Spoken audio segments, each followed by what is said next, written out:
Wondering if you should cover the vent hole on your Ninja PossibleCooker? Fix it fast.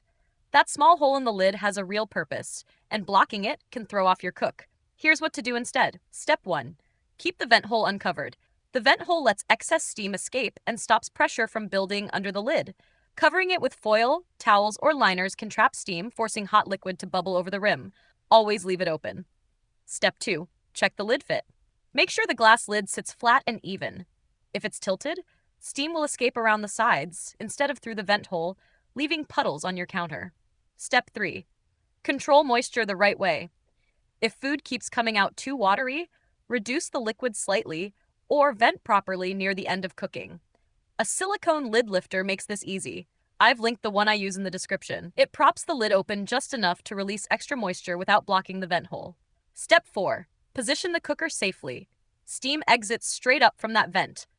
Turn the cooker so the vent faces away from cabinets or walls to avoid moisture collecting underneath. Step 5.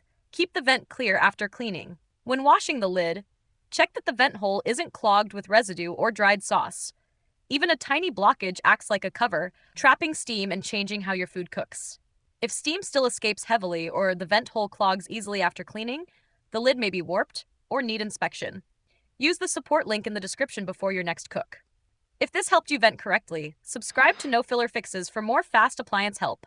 And if you need a silicone lid lifter, I've linked the one I use below. It keeps moisture balanced without blocking steam flow. Thanks for watching, and vent smart, cook smart.